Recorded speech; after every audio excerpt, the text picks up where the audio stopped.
I can escape from the world I see by giving up attack thoughts. You can escape from the world you see by giving up attack thoughts.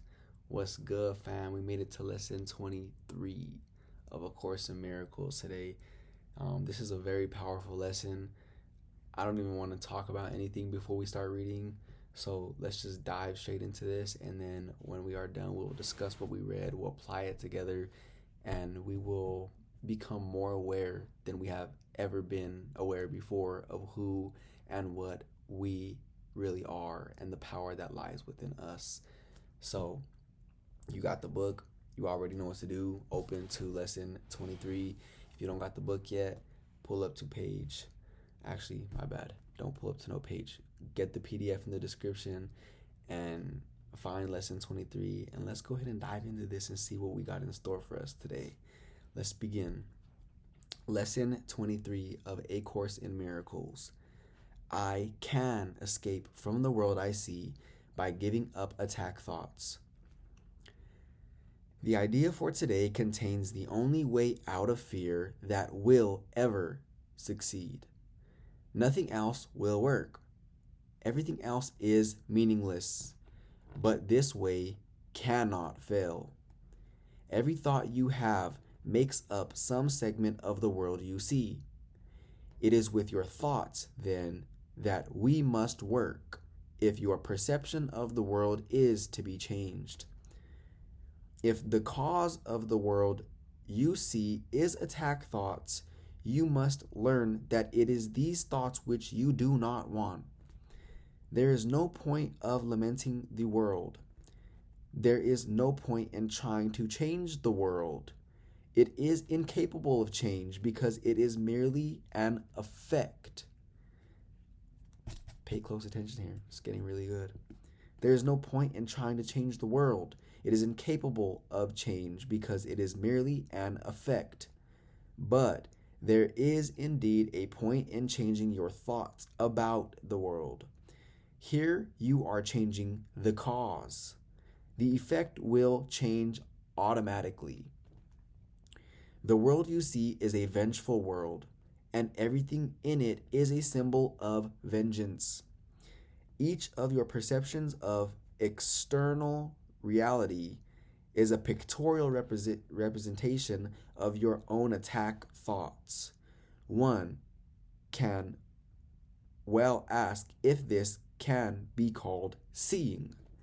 It is not fantasy a better word for such a process, and hallucination a more appropriate term for the result.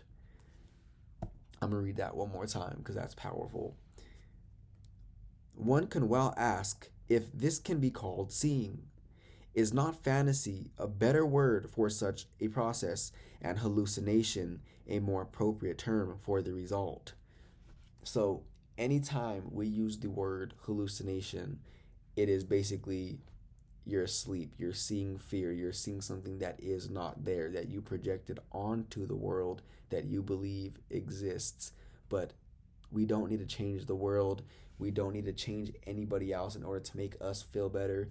No situation in our life needs to be better in order for us to be who we truly are right now in this moment, because that is all an effect. We are the cause, and what we are doing with our mind is why we are perceiving the world the way in which we are doing it. And the instant we change our perception, which is the cause, the simultaneous instant will everything else conform to our perception of it.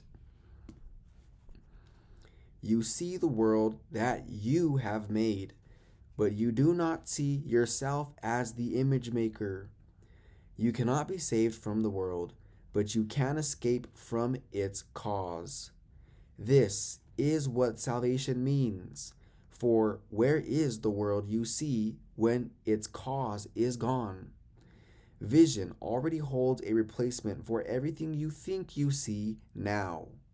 Loveliness can light your images and so transform them that you will love them even though they were not made of hate. For you will not be making them alone. The idea for today introduces the thought that you are not trapped in the world you see because its cause can be changed. This change requires first that the cause be identified and then let go so that it can be replaced. The first two steps in this process require your cooperation. The final one does not. Your images have already been replaced. By taking the first two steps, you will see that this is so. Besides using it throughout the day as the need arise, 5 practice periods are required in applying today's idea. As you look about you, repeat the idea slowly to yourself first, and then close your eyes and devote about a minute to searching your mind for as many attack thoughts as occur to you. As each one crosses your mind, say, I can escape from the world I see by giving up attack thoughts about blank. Now, let's do a few together, all right? I'm going to give us some random examples, and you are going to have thoughts about people or situations happening in your life that are going to pop up, and don't discard those. Those are the people that we need to release and forgive and give up those attack thoughts about that person in order for our perception of them to be restored, because they are who we are, love and light.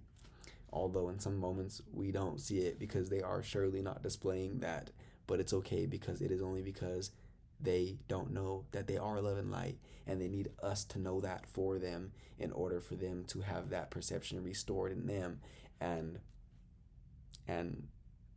voila. I can escape from the world I see by giving up attack thoughts about Diego.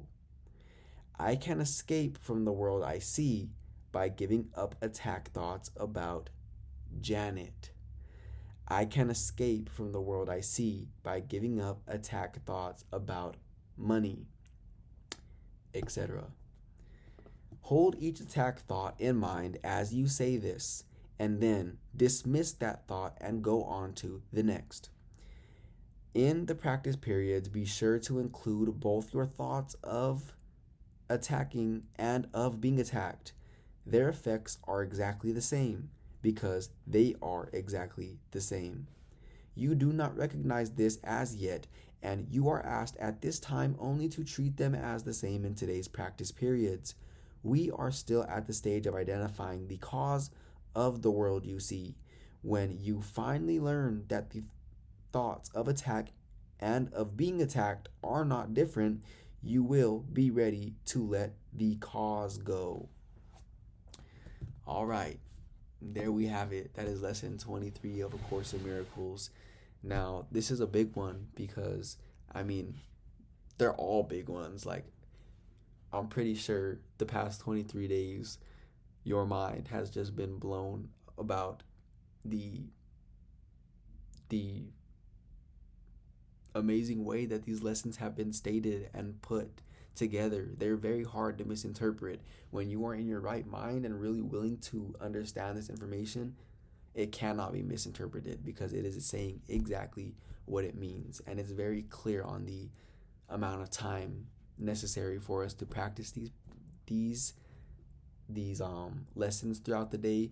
And trust me, I've done these lessons and it works. You just have to be willing. Set an alarm on your phone if you need to, whatever you need to do to be reminded that this minute I am going to dedicate to practicing this new way of thinking, so that way I can release any form of attack that I believe exists out there, by understanding that that's the cause, that's the effect, and the cause is my perception. And when I change my perception of the world, then the world that I see will change.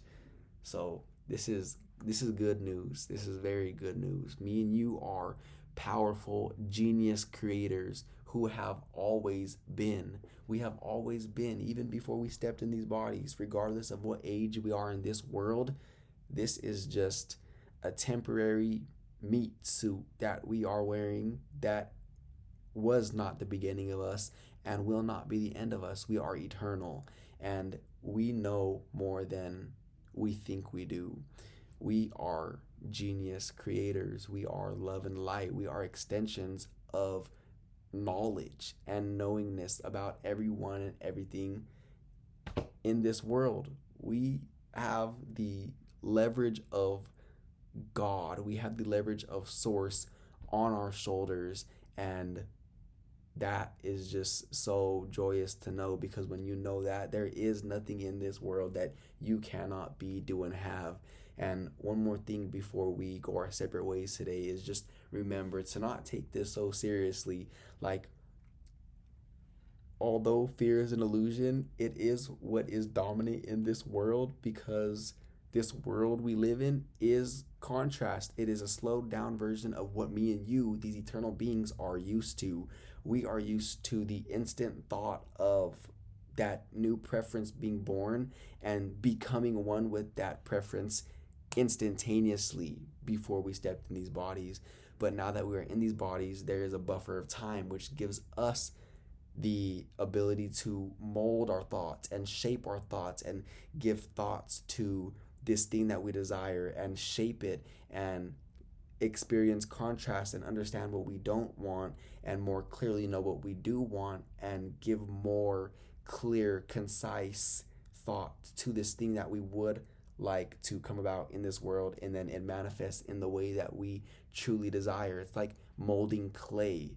So don't take it too seriously. The contrast that me and you experience is a good thing whenever you're not holding on tight to it and remembering the past and focusing on the lack of what is wanted rather than the attainment of what is wanted. It's all our perception. It's really simple, and enjoy it whenever you fall asleep and you are experiencing worry or doubt or fear, because that helped you expand to more clarity and more knowingness and more joyousness and more of I am enoughness. It helped you know what you don't want, therefore you know exactly equally what you do want. And now, because me and you have trained our minds to the point that we are not like goldfish with these short-term memories, we can focus on the desire that we prefer and give all of our attention to that, because where we give our attention is flowing energy, and that will come about. And most of the times what we are doing instead is we are experiencing things in this world because of our perception, because of the cause, and we are experiencing the effect of that, and that is contrast. It is worry, doubt, fear, whatever it may be that we are going through at any given moment in time that is causing us upset and uneasiness. And that's okay. That's gonna happen. It's okay. But whenever you focus on that and you let that overtake you all day and you focus on what is not wanted, you're just going to get more of that, because your attention focused on what is not wanted is perpetuating what is not wanted, because you can't scream no at something and have it change because your attention is on the thing you are screaming no at. You instead should look at what this unwanted thing caused you to know more clearly that you do desire. Focus on this and talk about why you want this. I desire this because I will feel this way whenever I get it, and this will be much more pleasant because this, etc., etc., etc. And all that attention of you flowing your energy this way and molding the clay with this thought and vibration, and this energy right here will manifest in a way that you will be able to perceive with your eyes and hear and smell and taste and touch. And just know that this is what we intended, to be deliberate creators of this world that we are living, to give deliberate thought and offer thought on purpose and intentionally, and mold the clay, so to speak, and form a reality that we desire to live. Me and you are on the leading edge. Me and you are literally genius creators. Me and you have forgotten that we are genius creators, and now we have learned so much stuff of this world that caused us to forget how to create. So this whole entire life we've been living, we have been miscreating, and right now me and you have been primarily discussing with the lessons and where we're at right now. We have been primarily discussing everything we need to know to unlearn what we've learned from the world. Now, I know in this last few minutes I'm talking about creation, and we're going to get way more into creation the further we go down in these lessons. But we have to understand that whenever you've probably heard the word manifesting before. I'm pretty sure everyone does, and they have negative connotations on it. And first of all, it is all because of their perception. But second of all, let me say this real quick. Whenever you understand the concept of manifesting and understanding that your thoughts create form on some level, and you are awakened to the fact that you are creating with your thoughts, that's good to know, because now you know that whenever you offer deliberate thought to this outcome, it will come about. But the only problem with knowing this before unlearning the things that you already learned in this world is now that you believe that you need this outcome to come about in order to feel whole. And that is, number one, unnecessary and an illusion and false, because you are already whole regardless of what's happening outside of you. And secondly, that need for this to come about in order to feel whole and good enough is actually prolonging this thing from coming about. It is hindering the fullness of this to come into your experience, because you missed the most important part, and it's understanding that you are here to experience joy of the journey towards the creation of this thing you desire. It's not really the thing at hand that you want, it's the moving forwardness of getting closer to that, and then boom, you get it. And once this manifestation appears, you have a new point of view to give more preferences and launch more rockets of desires, and it's just all expansion. So we're going to talk much more about creation and how to deliberately create. But before we do this, we need to understand that we have things in our mind that we need to unlearn first before we start creating. Because if we create from a place of not knowing who and what we really are and the power that lies within us, we're going to think that we're not good enough, or we're going to think that that person over there is a better creator than me, or we're going to think all these illusions that are not real of comparison and worry and doubt and fear. And that is just still a detour from knowing who you truly are. And having that perception within you still is going to hinder our creation process. So before we even begin creating something that we desire to live, let's just understand that everything is already perfect as it is right now. I am enough, you are enough, I have enough, you have enough. And whenever we finally get to the point where we know that, then and only then can we create and do it properly, and do it for the only purpose of the joy that comes along with molding the clay. That, I believe, is what we are going to use to conclude today's lesson of lesson 23. I can escape from the world I see by giving up my attack thoughts. Now go ahead and do these lessons on your own time, and really be willing to and take the time to do these lessons. And trust me when I say that your results will show, and you will be very glad that you took the time to do this lesson and all of these lessons that we have been doing for the past 23 days. So until then, I will catch you tomorrow for lesson 24.